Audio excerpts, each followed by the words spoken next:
How's it going, YouTube? I'm Tyler and welcome to the Fish on Moto channel. In today's video, I'm going to be working on my Kawasaki Versys 650 as I'm going to be replacing the old chain and sprockets for a brand new set. So before we get started, let's have a look at what tools and equipment you're going to need to do this job yourself at home. To be able to do this job yourself at home, you're going to need the following parts: a new chain, a new front sprocket and a new rear sprocket. As well as that, you're going to need the following tools: big breaker bar, can of chain cleaner or any degreaser, rubber mallet, a hammer, a 4mm Allen key, a 6mm Allen key, a flathead screwdriver, some long nose pliers, two 12mm spanners, a little extension bar, a small 10mm and 8mm socket with a small ratchet, and then a 32mm, a 27mm and a 14mm socket with a big ratchet. That's all the tools and equipment we're going to need for this job. Before I get started, let's have a look at my current chain and see why I'm replacing it today. As we can see, my chain's very old and worn and it has quite a few seized links. As well as that, it's very stretched out. As not even 100 miles ago, I set the chain tolerance on this bike and it's already stretched out.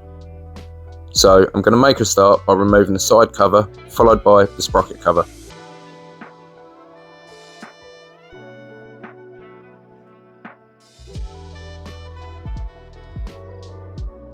Now we've got the sprocket cover off, you can see the condition of the front sprocket. It's not looking too bad, but once again, there's another kink in the chain. So now, need to take the speedo sensor off, then we should be good to take the sprocket nut off. While we're in there, we're also going to give it a good clean and get rid of all this old chain loop.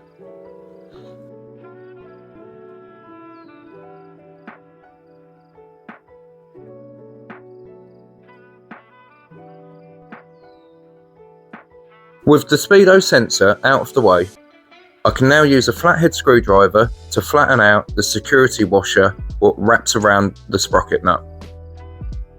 If you're finding it tight to get your sprocket nut off, put the bike in gear and have someone help you by holding down the rear brake pedal as you undo the nut, as it will stop the engine from cranking. Before we can remove the front sprocket, we need to remove the chain. So rotate the back wheel round until you find your split link. Using a flathead screwdriver, remove the clip and then using long nose pliers, take apart the split link. If your bike don't have a split link and it has a rivet link, it's just easier to get an angle grinder and cut the chain off. With the chain off the bike, you should be able to pull the front sprocket off the drive shaft. With the front sprocket off, scrape out the bulk of all the grease and road grime, and then using some chain cleaner or degreaser, give it a good spray down, scrub down with a brush, and then wipe it all clean. It don't need to be perfect, just need to get the worst of it off.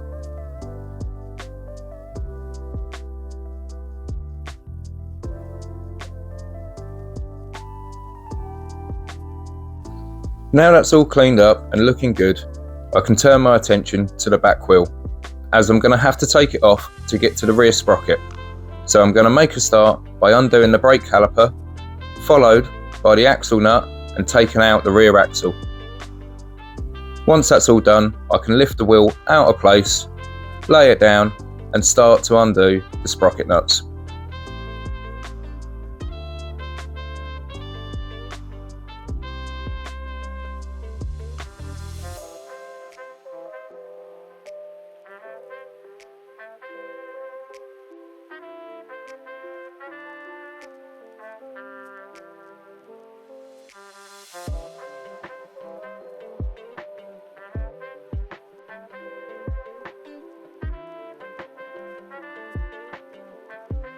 Once you've undone all of your sprocket nuts, get your mallet and give the sprocket a bit of a tap, as that will loosen it up and make it easier to take off. With the old sprocket off the bike, you can now go ahead and fit the new one. Make sure it fits flat and level.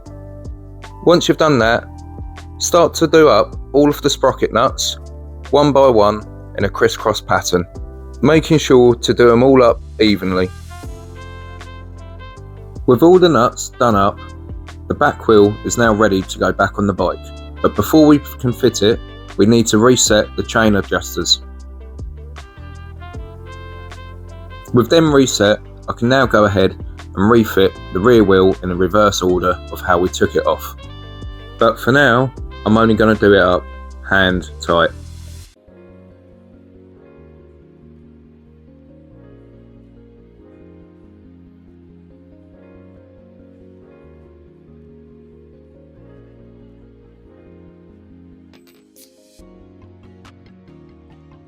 With the back end of the bike all back together and working as it should, I can now get my new front sprocket and fit it onto the drive shaft. Once that's done, I can then get my safety washer and fit that, followed by the sprocket nut, and for now I'm going to do it up hand tight. I'll do it up properly in a minute once the chain's on. Next, I'll get my new chain and I run it from the rear sprocket all the way to the front, round the front sprocket, and have both sides dangling underneath the bike. Once I've got my chain like that, I then get my new split link and connect the chain using the split link. I then fit the other side of the split link, and to make it easier to fit the safety clip, I rotate the split link all the way around to the sprocket, and then I use the sprocket to hold it in place so it's not wobbling around. I get the safety clip, put it over the first pin, and then using the long nose pliers, I push it over the second pin. And that's the chain all done. I'll get rid of any unwanted play or slack in the chain by doing up the chain adjusters evenly on both sides. Now that the chain adjustment is all done, I can go ahead and do up the front sprocket nut as it should be.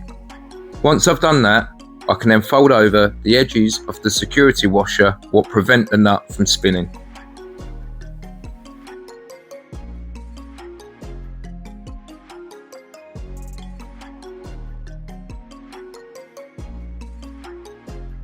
With the front sprocket all done up correctly, I can now go ahead and refit the speedo sensor. Once that's all done, I'm going to then check the chain tolerance again and give it any last minute adjustment if needed, and then I can go ahead and do up the rear axle.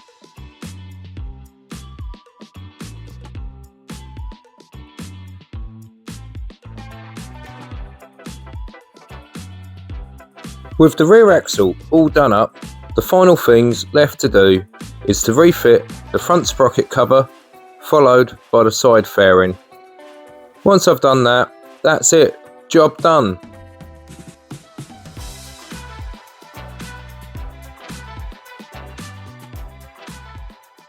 And that's it YouTube, job done. New chain sprockets are fitted on the Kawasaki Versys. It's all working as it should, and as an added bonus, it looks a lot nicer than the old ones. The only thing left to do now is ride the bike and in about 100 miles or so, check the condition of the chain and see if it needs any more adjustment after it's bedded in. Other than that, the usual chain maintenance of cleaning it and oiling it will be needed as well. Hopefully you found this video useful, and if you're thinking about changing your chain and sprockets yourself, you should definitely have a go at it. Make sure to like the video and subscribe to the channel if you haven't already, as there'll be more content like this coming soon. Anyway, for now, thanks for watching, take care.